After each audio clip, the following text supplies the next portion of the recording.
all the attendees and welcome to ASAP online classes. Today we have here with us Dr. Bindu Balagopal, Associate Professor of Economics, Government Victoria College, Palakkad, and she will be handling the topic microeconomics, asymmetric information. Over to you, ma'am. Thank you. Good morning to discussing the topic asymmetric information from microeconomics.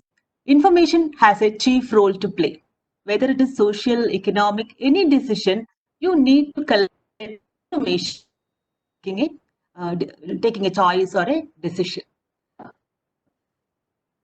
Purchase a TV, you want to purchase a car, or you want to go in for a particular profession, you want to select an occupation, you want to, and all this, before making a choice, you need to have information, and that you have complete market information. When you consider perfectly competitive assumptions is that you have access to complete information. The buyers, sellers have complete market information. The producers as well as the consumers have available in the market, the quality of the market, the market. So it is assumed that you have complete market information. But in reality, often found so. There may be lack of information in some cases, and there may be information. And if one has more information than the other party, it results in asymmetric information. So what does that mean? Asymmetric means lack of symmetry. One party has more information than the other party. Consider the example that you are going to the market to purchase some fish. You go to a particular shop and you ask the seller whether the fish is fresh. What will the seller reply? The seller will say, the fish has just come today, it is very fresh, you can purchase it. But how do you know the seller is what the seller is saying is correct? The fish may be from 2 days.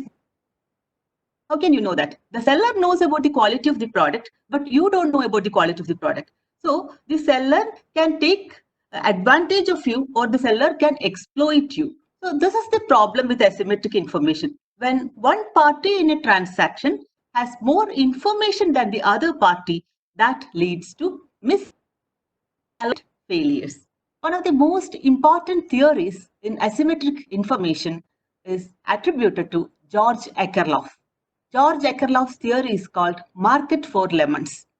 George Akerlof, together with Michael Spence and Joseph Stiglitz, got Nobel Prize for their work in asymmetric information. The example of second-hand car market to develop the theory of asymmetric information. Why did he take the example of second-hand car market? When you purchase a new car, you can collect information about the quality of the car. You can, there is warranties, guarantees. There's then you can ask people or your friends, or you can collect data based on that. You can decide whether to purchase a particular make of car. You ask car for a test drive. Can you ascertain the quality correctly?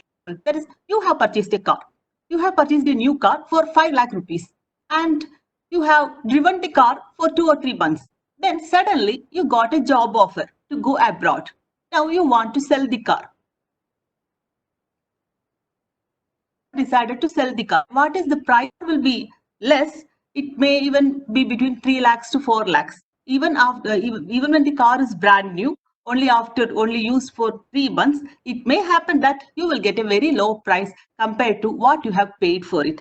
The reason is that the buyer does not know whether what you are saying is correct. What you have said may be correct. You have a job offer, and that is why you decide to sell the car. But it may also be true that you are selling the car because it's damaged. There may have been an accident, major accident for the car, and you have patched up the car to look up new. How will the buyer know that? So the buyers will not know. The sellers will have a better information than the buyers about the quality of used cars. And it is because of this that second-hand cars fetch a low price in the market. So used cars sell for much less than new cars because there is asymmetric information about their quality. In the case of a new car, you can be assured of the quality, and it is very in very limited cases that things will go wrong. But in the case of used car, you may be taken advantage by the informed seller. Now he divided the cars into high quality cars. he dubbed the high quality cars as plums and low quality cars as lemons. So this is a simple usage. That is, lemons simply mean that's a bad product. It doesn't particularly mean that it's a bad car. It means a bad product rather. If you say that you have drawn a lemon, that means you have got a bad product. So high quality cars were dubbed as plums and low quality cars were dubbed as lemons. You consider a market which has 100 sellers and 100 buyers. Of this, 50 cars are lemons and 50 cars are plums. Now suppose the owner of a lemon is willing to sell the car at $1,000. That is, if he is getting at least $1,000, he will sell the car. That is in the case of a lemon. That's a low quality car. Now the owner of the plum is at $2,000. That is, he is willing to sell the car if he can get a minimum of $2,000. Now, taken from the buyer's side, the buyer is willing to pay $2,400 for a plum and $1,200 for a lemon. So what do you understand by this? That is, the owner of the cars are willing to sell if they get a minimum of 1,000, and the buyer is willing to pay a maximum of 1,200 for a lemon. So the price of a lemon will vary between 1,000 and 1,200, and the price of a plum will vary between 2,000 and 2,400. And very effectively, if the quality of cars can be verified. If the quality of cars can be verified, if you know which is which, whether the car is a lemon or a plum, the price can be determined easily in the market. So lemon will sell between 1,000 and 1,200, depending upon the bargaining power of the buyer and seller. If the has a higher bargaining power, the price will fall closer to 1,000, and if the seller has a better power, the price will fall closer to 1,200. And the plums will sell at some price between 2,000 and 2,400. So if the quality can be varied, price can be determined very correctly in the market. But the problem is that it's likely to be a plum as well as a lemon. So how do you know whether you are purchased is a lemon or a plum? That is, whether it's a low quality second-hand car or a high quality second-hand car. Only option before the buyer is to pay the expected value of the car. How do you calculate expectations? That is, if there are two outcomes to a decision X2 with probabilities P1 and P2, then the expected value of your decision can be calculated by P1 into X1 plus P2 into X2. So that's what we have done here. There are two possible outcomes. That is, either you pay 1,200 for a lemon or you pay 2,400 for a plum. The probabilities are half and half. There is every possibility that the car will be a lemon, or there is the possibility that the car will be a plum. Then expected value will be equal to half into 1,200 plus half into 2,400. The amount will come to 1,800. So this is the amount. At this price, who will be willing to sell? The lemon owners will be willing to sell, because they will sell their car even if they can get 1,000. But if they are getting 1,800, that is a windfall. They are making high profit. So they will be at an advantage and they will sell the car very, very speedily. Now, what about the owners of plums? They are willing to sell only if they can get a minimum of $2,000. That is, they think that their car is worth $2,000 and they will not sell below that price. So what will happen? The very high quality cars will withdraw from the market. They will decide not to sell if they cannot get 2,000. So what will happen? The high quality cars will withdraw from the market, and then only lemons would be sold. As a result, the quantity of high quality cars sold in the market decreases. There will be a larger number of poor quality cars compared to high quality cars in the market. Then what will happen? The consumers will soon realize this. The buyers will soon realize this. That is, the cars in the market are of a poorer quality, will decrease the price. Now they will not offer 1,800. Suppose they are offering now only 1,500.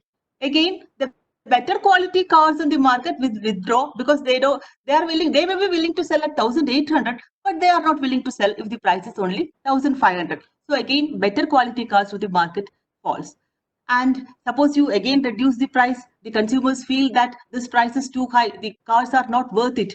They reduce the price. Suppose they reduce it to 1,200, what will happen? Again, more cars will withdraw from the market, and finally, only very poor quality cars will be sold in the market. So owners of low quality cars get more price than their cars are worth. and owners of high quality cars get less price than their cars are worth. So high quality, the average quality market decreases. So this will cause a downward shift in prices. Now sellers of above average quality will not get what their cars are.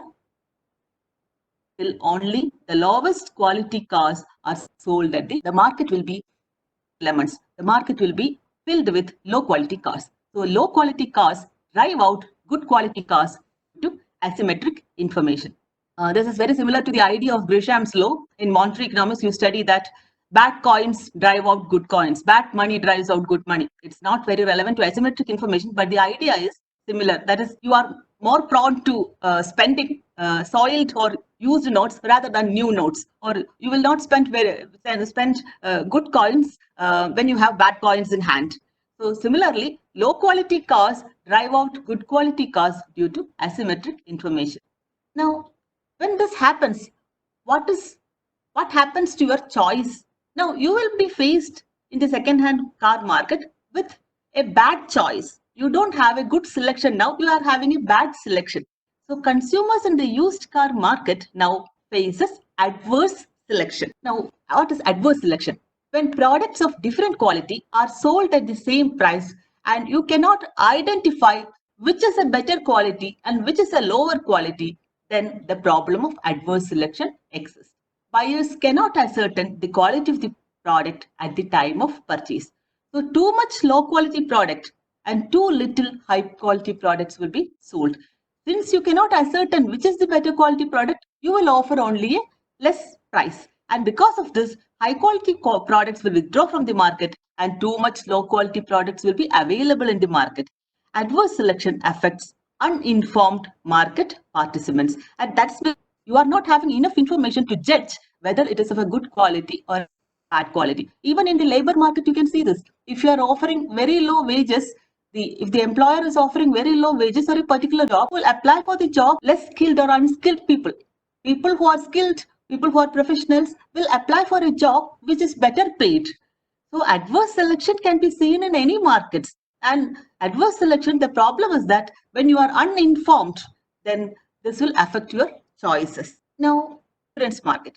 Now, in an insurance market, when you take insurance, when you are taking insurance, health insurance, fire insurance, insurance against theft, the individuals are always better informed about their choices than insurance companies. Consider the case of health insurance. Individuals are better informed about the state of health than insurance companies. You know better about how you are living, your lifestyle, the diseases you have contracted, your habits.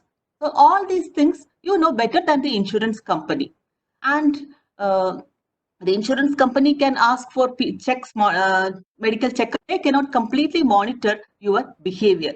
And so naturally, the proportion of unhealthy people in the pool of insured people increases. When the unhealthy people take more insurance, the problem is that the insurance company will have to pay out large money, because when they are hospitalized, when they contract diseases, insurance companies will have to pay out money. So to counteract this insurance premium, what happens is that the people will decide that is at this high insurance premium, there is no need for me to take insurance because I am healthy enough. There is no problem. But for the unhealthy people, even at an increased insurance premium, they will be willing to take up insurance. So naturally, the number of unhealthy people in the pool of people who are taking insurance increases. So price of insurance will be comprised mainly of unhealthy people, and a point will be reached when insurance selling becomes unprofitable. Insurance companies can overcome this problem by constant medical checkups, and different premiums be given for different age groups, people with different diseases. Different premiums can be set up. That is one way of doing it. The problem persists because the insurance company cannot monitor the behavior of the individuals. So in an insurance problem is that you have more information than the insurance company. So there is an asymmetry which will lead to misallocation of resources. When there is adverse selection, how can this problem be overcome? You can overcome this problem by sending signals to the market. So it was Michael Spence who developed the idea called job market signaling. So signals can be sent in the case of any market, can be in the case of labor market, in the case of commodity market. In all these things, signals can be used to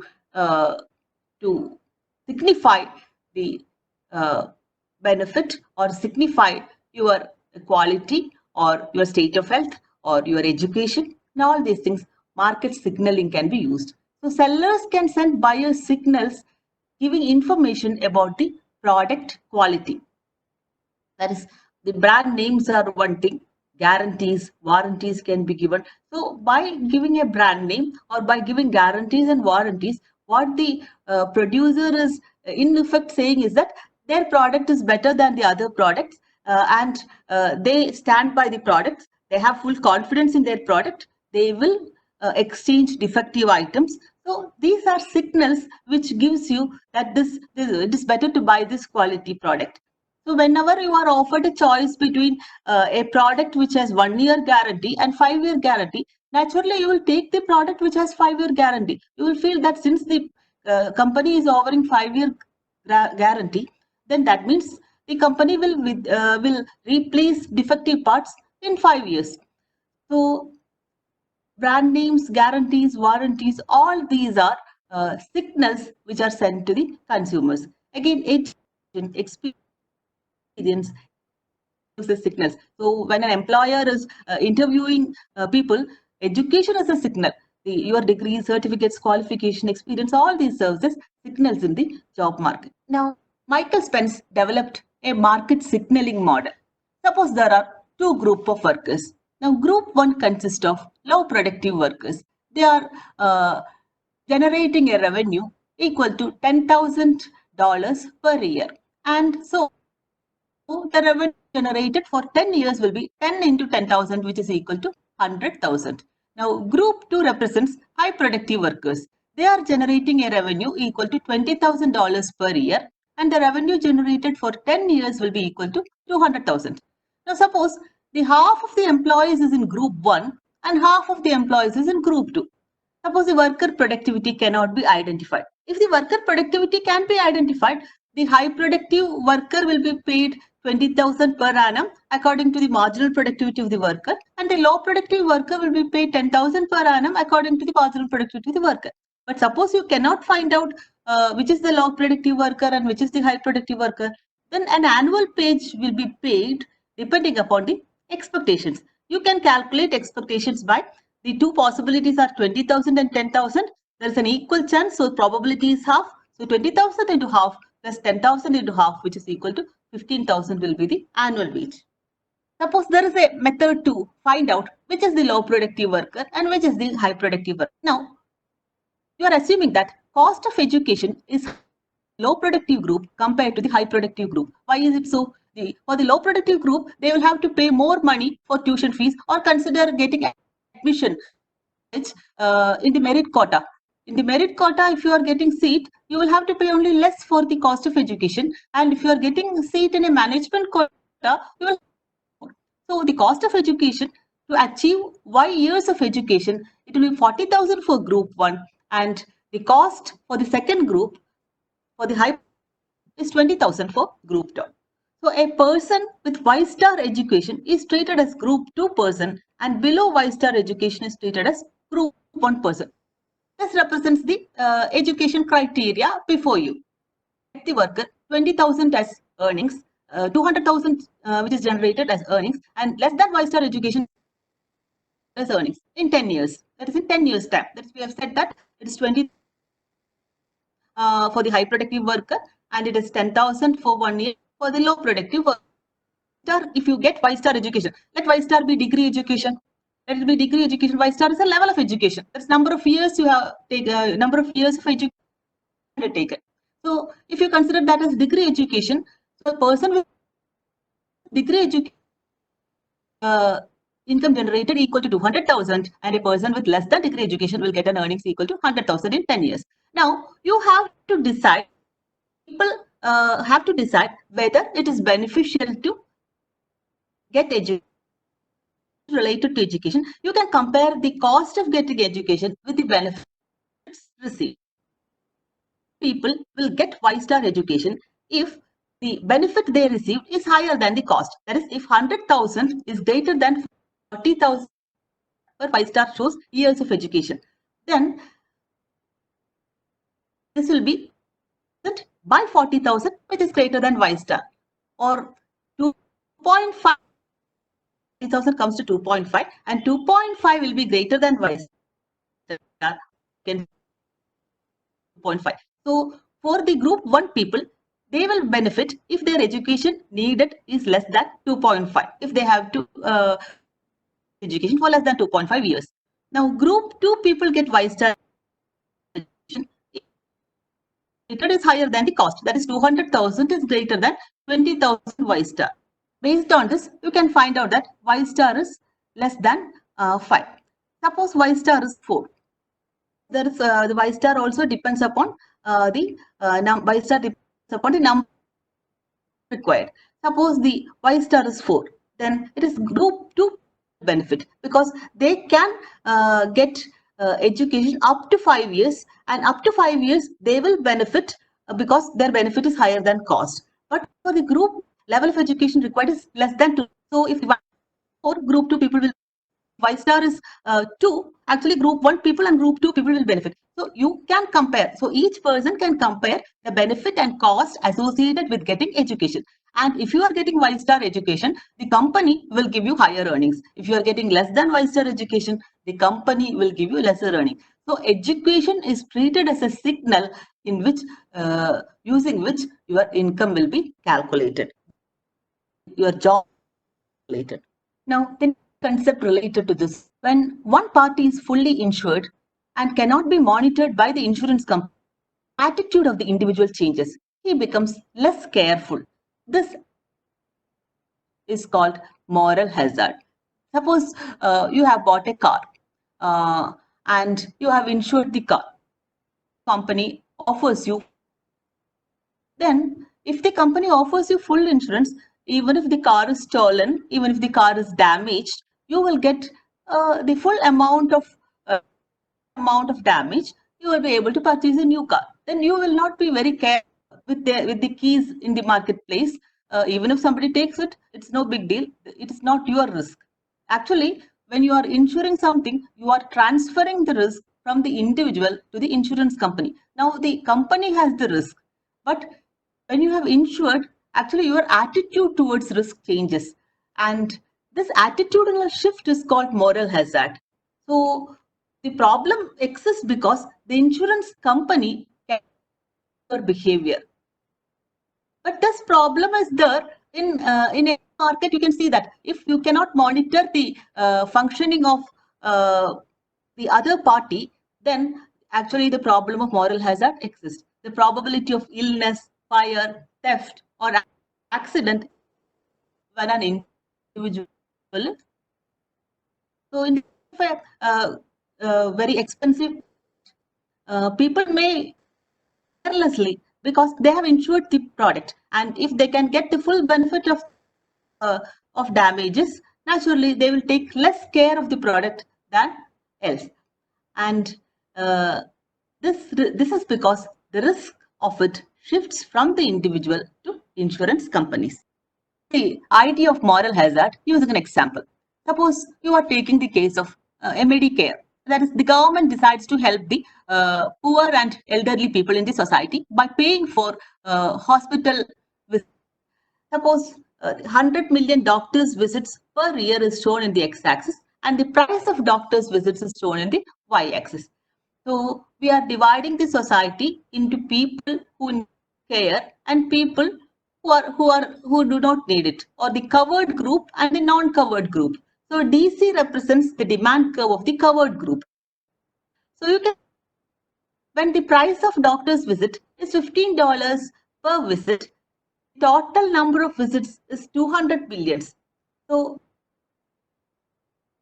when the 100 million doctors visits will be there, when the price of doctor's visit is 15. Now, the price of the non-covered group is DN. The price of the non-covered at 15 per visit is 700 million. You can see that at price 15, this is the demand curve, and at demand curve, 700 million doctors visit, and the total number of doctors equal to 700 million plus 200 million, which is equal to 9, shown in the demand curve dt. So if the supply curve is given, we can curve dt and the supply curve intersects at point E, and at total number of doctors visits comprising of the covered group and non price of doctor's visit is equal to $15 per year. Now, suppose the government the plan for covering the medical expenses of the poor and the elderly. Then they have to pay. Now, the covered group has. Then the demand curve C will become DC dash 400 million. So now the number of doctors visit is 400. What happens as a result of this is that people used to visit doctors for actual ailments, and when the doctor's visit becomes free, even for very minor ailments, they may decide to visit the doctor because they don't have to. There is an attitudinal shift here from 200 million to 400 million because they don't have to pay a price for it. But what happens for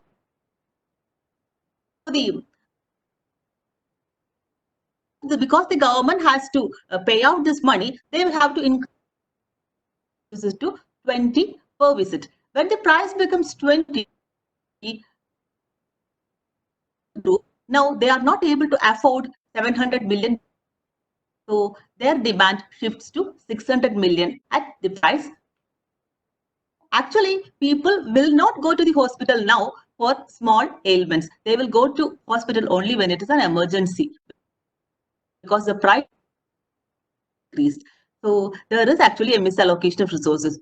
In the case of they are going to the hospital even when there is no need, and in the case of the non-covered group, they will desist from going to the hospital even when there is a slight need because they find that the price. Next, the total, you can sum up the total demand curve. Now it will be dn, that is 400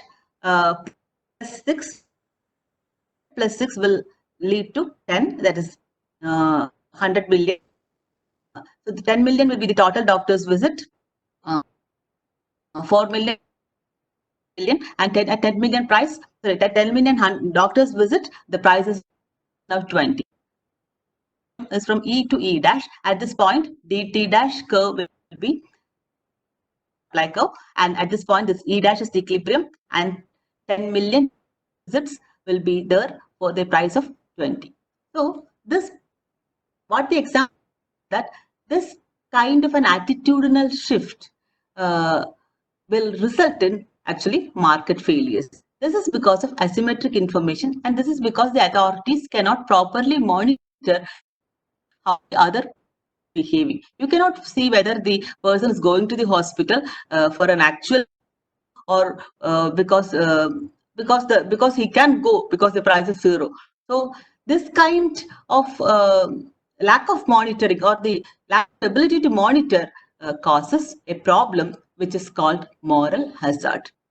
Market cannot observe the actions of the other. It is sometimes called hidden action problem. So insurance market or in medical field that you can find moral hazard refers to situations when one side of the market cannot observe the actions of the other. It is because of the hidden action problem. Why do you have in an examination hall? That is, you have the questions, you can write the answers, you have the specified time, but if there is nobody to monitor you, there may be people may decide to copy, and it is even this that you appoint in employment situation. How can you know that the employees will work efficiently, the employees will work correctly, they will be very productive, they can laze about, they can absentee themselves? How can you monitor this? So this is the problem related to moral hazard. If you cannot monitor how the other side is behaving, there will be an attitudinal shift, and this is called moral. So it is also called hidden action problem. Now, the adverse selection is called hidden information problem. Adverse selection results to situations where one side of the market cannot assess the quality of goods on the other side. This is because you don't have enough information. So this is called hidden information problem. One side has more information than the other side. So in moral hazard, the problem exists because you cannot monitor it. There is hidden action, but in adverse problem is called hidden information problem. And concept which is related to this is called principal agent problem. Principal agent problem exists because the employees are better informed than the owners about the employees. They may put up working effectively, but actually they may not be working very effectively. They may shirk, they may laze about, they may absentee themselves from work. So if there are no proper monitoring, the owners may not realize this. Owners cannot monitor everything, and asymmetric information is the result. So there is separation of owner management, which results in principal agent problem. There is a separation of owner. There is very often in companies, the owners will be shareholders, and the management will be with somebody else. Will form the board of directors, and it's the board of directors who will appoint the managers, and the managers will run. So there will arise a principal agent problem. So the separation of ownership and management results in principal agent problem. If the owner himself is the manager, there would have, the system would run effectively. But the interests of the owners, managers, we've said that owners mostly will be shareholders, and the shareholders will be interested in maximizing profit, but the managers may not be interested in maximizing. The share of the profit does not go to the managers. Managers are only salaried employees, and because of this, the interests of the owners and the interests of the managers will be different. The information will be there in the case of principal agent problem. Principal is the owner and does the work. The managers may be more concerned with increasing sales, increasing growth rather than profit. And the shareholders, if they find profit, they can complain, they can even terminate the jobs of in private firms. Usually the managers will things rather than profit, but they will ensure to generate a steady level of profit to satisfy shareholders, but they may not put a wholehearted effort or a full effort to ensure that profits are maximized. In public organizations, so that's the case of private organizations. In public organizations, the managers may be more interested in maximizing the perks related to holding a high position. Now, how can this problem be solved? So if the interests of the owners and managers are different, how can this problem be solved? Now, the owners can offer a reward system to make the managers work more efficiently. That is, if they generate this much amount of profit, they will be given a higher incentive. So this can help the managers work more efficiently. Now, how does this work in the labor market? In the labor market, in a perfectly competitive labor market, wages will be determined in the market by the demand and supply of labor. Equilibrium wage rate depends on labor. But in the real world, involuntary unemployment exists at higher than market clearing wages. That is, the wages are higher than the market clearing wage, or wages are higher than the equilibrium wages. And because wages are higher than the equilibrium wage, there is involuntary unemployment. You can very well reduce involuntary unemployment if the wages are reduced. But why does the firms why don't the firms lower wages? The problem can easily be solved if wages can be increased.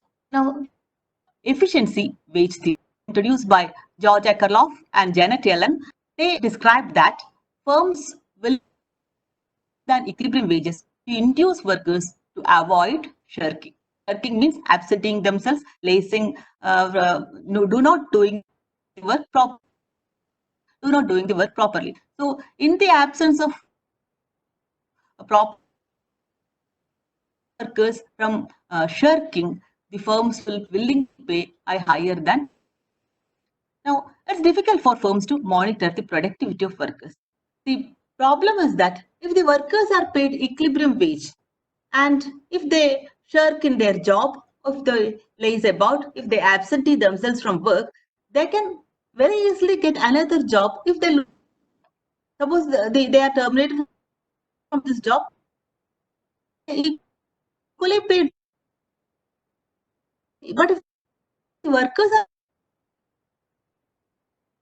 are paid job, if they are paid a wage which is higher than equilibrium wage, and if they shirk at their job and they can get another job, but they may not get such a high paid job. They may get a job at a lower wages, but they may not get this kind of higher wage. Because of this, workers will be more productive, careful about doing their work. So that efficiency wage increases productivity. So this is the model of efficiency wage. It shows in the x-axis number of workers hired and in the y-axis wages. The downward sloping curve shows the demand curve for labor and the vertical straight line shows supply curve of labor. So the demand curve of labor and supply curve of labor intersect at point E, and at this point 600 million workers are hired and the wage will be $10 per day. Now, this is the equilibrium in the market. The economists have developed a new concept called no shirking constraint, NSC. NSC is shown by the upward sloping curve. NSC increases with higher wages. That's people have less of a motivation to shirk if the wages are high. So the NSC constraint and the demand curve of labor intersect at point E star.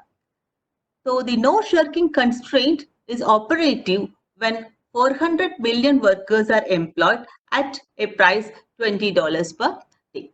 So when 400 million workers are employed, the total labor available or the total supply of labor is 600 million. But at a higher wage of 20, only 400 million are employed. Then that means there is unemployment in the market. Involuntary unemployment exists in the market. This can be reduced if the wages are reduced from 20 to 10. But the firms are not willing to do so because people will work more productively if they are offered a higher wage. So this is something as a real life example, and that is Henry Ford in 1914 introduced the idea of efficiency wage.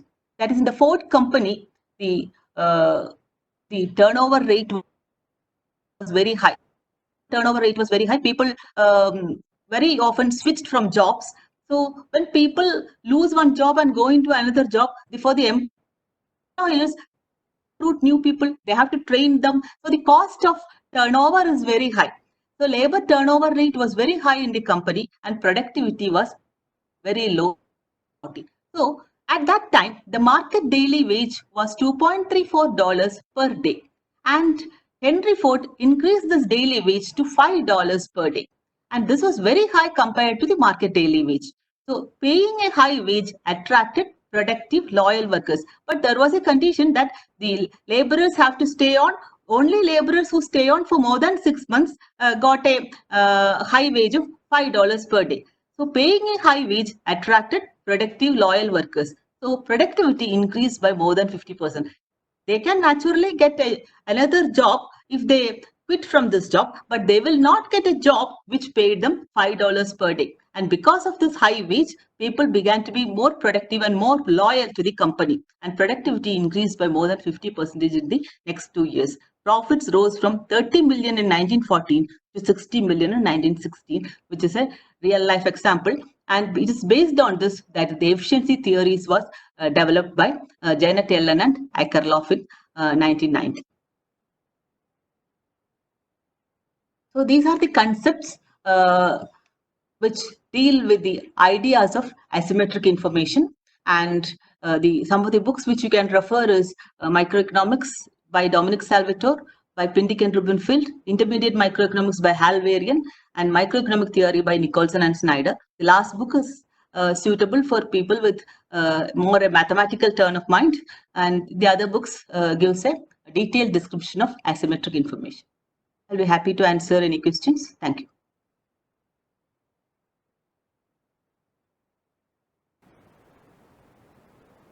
questions ഉണ്ട് read out ചെയ്യട്ടെ. Okay. Question from Anjali, SN College, Cherthala. Okay. This can we predict market status? That is not actually related to our topic. Our topic is about asymmetric information. Market status can be predicted based on information collected. You can make predictions. The econometric models can be made, and based on that, you can make predictions. For that, you need information. The problem which we are discussing is that why there is a asymmetry information, why one party has more information than the other party. Market status can be predicted provided you have information. Previous, they have access to all available information. Market status can be predicted based on econometric modeling. You can have predictions about the status. Okay, madam. Second question is from Janet. Question is problem of also applicable to all kinds of second-hand goods like the sale of goods in OLA. Sure, it is true. It is true to about all kinds of second-hand goods because you are less informed about the quality than the seller. You may be selling a computer through OLS because there is some problem with the computer which will come up using it for some time.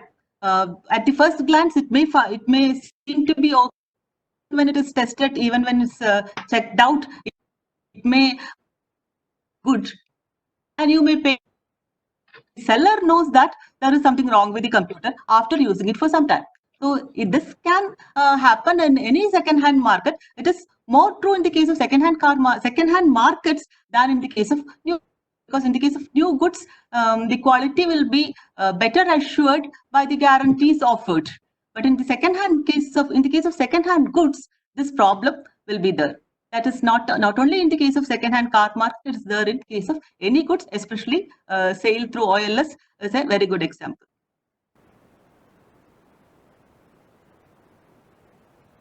Question from Jani Ramesh. Asking what are the important questions for the exam? Okay. The theories will often be asked, especially the market for lemons. The theory of market for lemons will be asked from asymmetric information. Then the problem of adverse selection, market signaling model, all these things can be asked. How asymmetric information reflects in an insurance market is often asked. What is the problem of moral hazard and how is it related to insurance market is again another question that can be asked. Then what's the idea of efficiency wage and how efficiency wage leads to unemployment? That is another question which can be asked. And what is the problem of principal agent problem? How can principal agent problem be solved? So these are some of the questions which can be asked from the area. Ma'am, you said about market signaling. So is sales promotion similar to market signaling? Actually, companies use different kinds of sales promotion. So is that a kind of market signaling? Sales promotion can be of different types. Sales promotion, if especially advertisements, but you may not believe in advertisements, especially people will be more experienced and they may not believe in advertisement as much as the case of warranties or offer to replace damaged parts or anything like that. But sales promotions are there and they are sent as signals. The brand names, the quality of the product assured by the help of say film stars or by sports stars or somebody big. Then all these things are helpful to make the people aware of the product, make the people aware of the quality. Actually, what they are saying is that our product is better than anybody else's product. That is why that is what they are advertising. That is the signals they are sending. So sales promotions are helpful, but people may be more interested in brand names, warranties, and guarantees rather than advertisements, because we know that though advertisements have a power, they have less power compared to the other signals. But all these are signals. Even in going for a job interview, the qualifications, education, that's a signal. How the way you dress, the way you behave, also those are signals. So different kinds of signals can be given. Some signals are strong, like your education, your degree, your qualification, your certificates. Those are strong signals. The way you dress, the way you behave, whether you are punctual or not, even those are signals.